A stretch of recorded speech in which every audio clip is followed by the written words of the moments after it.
जंग आज़ादी का वो मर्द मुजाहिद जिसकी तकरीर से अंग्रेज़ थर्रा जाते थे, जिसके दबदबे से अंग्रेज़ का छक्का छूट जाता था और जिसका नाम सुनते ही अंग्रेज़ों के पैंट ढीली हो जाती थी।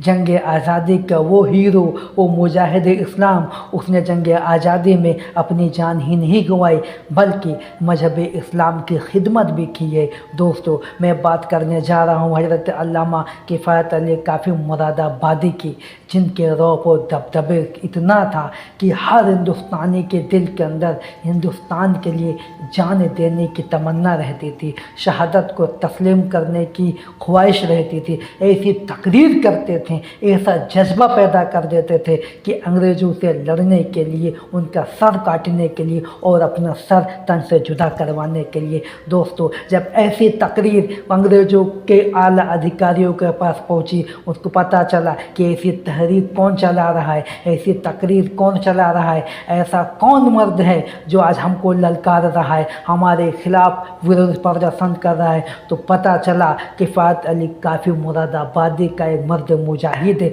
जो अपने कलम से, अपनी तकरीर से हिंदुस्तान के लोगों का दिल जिंदा कर रहा है, मरे हुए दिल को जिंदा कर रहा है। फिर उन लोगों ने वारंट जारी किया कि किफ़ायत अली काफ़ी को सरकार के खिलाफ प्रदर्शन करने से उनको गिरफ़्तार किया जाए। उनको गिरफ़्तार किया गया। फिर जो वहाँ की आवाम थी उन ऑफिस पहुँची जहाँ पर उनको गिरफ़्तार करने के लेकर गए थे। हालांकि उस सारी आवाम को देख कर न जाने कई हज़ार का मजमा था, उस मजमों को देख करके किफ़ायत अली काफ़ी को वहाँ रिहा किया गया। फिर उसके बाद हजरत का काम चालू ही था, यानी दिन पर दिन तकरीर करते रहे, दिन पर दिन उम्मत मुस्लिमा के लोगों को जगाते रहे, इन अंग्रेज़ों के ख़िलाफ़ लोगों को, देश की आज़ादी के लिए लोगों को उभारते रहे। फिर उनको पता चला, फिर जब उनको गिरफ़्तार किया गया, इनके ऊपर सरकार के ख़िलाफ़ विरोध प्रदर्शन करने का मुकदमा दायर किया गया और इतना ये दहशत में इतना उनको दहशत हो गई थी कि इनको फांसी का ऑर्डर भी इनको जारी कर दिया। और आखिरकार क्या हुआ, मुरादाबाद की सरजमीन के ऊपर जब फांसी के तख्ते के ऊपर उनको लाया गया और अंग्रेज़ अफसरान इनसे पूछते हैं, ए किफ़ायत अली काफ़ी,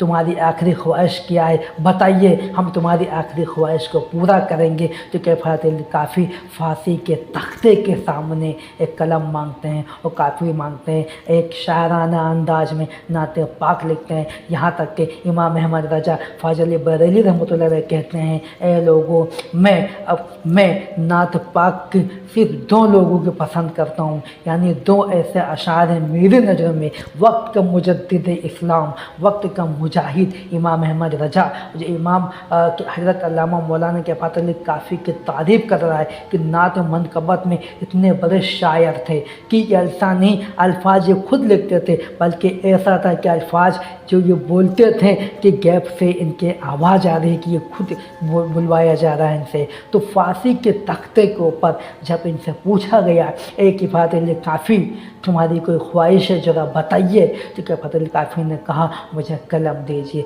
मुझे काफ़ी दीजिए, यदि लोगों या लिखना है या फांसी के तख्ते पर उन्होंने खुद अपने मुँह से मजवाने के ही कुछ अशार कहें, किन नात पाक के अशार कहें, उन नात पाक के अशार को आपके सामने पेश करता हूँ, सुनिएगा। उन्होंने लिखा, फांसी के फंदे के ऊपर शुरू किया या बोलना शुरू किया, जिसको मैं सुनाने की कोशिश करता हूँ।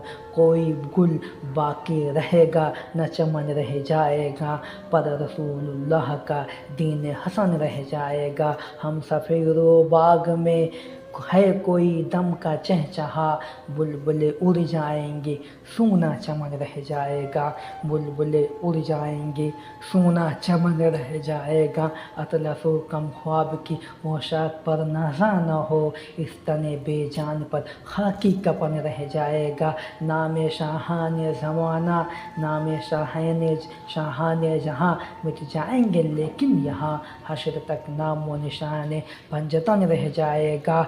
जो पढ़ेगा साहिब लौलाक पर दुरूद, जो पढ़ेगा साहिब लौलाक के ऊपर दुरूद, आग से महफूज उसका तन बदन रह जाएगा। हम फना हो जाएंगे काफ़ी वलेकिन हश्र तक, हम फना हो जाएंगे काफ़ी वलेकिन हश्र तक, नाते हज़रत का ज़ुबानों पर सुखन रह जाएगा, नाते हज़रत का ज़ुबानों पर सुखन रह जाएगा। ये थे आशिक रसूल, ये थे अल्लामा किफ़ायत अली काफ़ी मुरादाबादी, जिन्होंने फांसी के तख्ते के ऊपर इन अशआर को पढ़ा और लोगों के अंदर एक जज्बा दे दिया, ए लोगों हम तो चले जाएंगे, हम तो मर जाएंगे, हमारी शहादत हो जाएगी, लेकिन हमारे जाने से शहीद ज़िंदा रहेंगे, हमारे जाने से मर्द मुजाहिद पैदा होंगे, हमारे जाने से और भी जंग आज़ादी के हीरो पैदा होंगे। हमें तो मिटा दोगे, इसका मतलब ये मत सोचना जंग आज़ादी के लिए लड़ने वाला कौन ही, बल्कि हमारे जाने के बाद हज़ारों किफ़ायत अली काफ़ी पैदा होंगे। दोस्तों चलता हूँ इंशाअल्लाह ऐसे मर्द मुजाहिद का जिक्र लेकर फिर हाजिर होता रहूँगा। हमारे इस फेसबुक पेज को फॉलो करें, लाइक करें, शेयर करें। अस्सलामु अलैकुम रहमतुल्लाहि व बरकातुहू।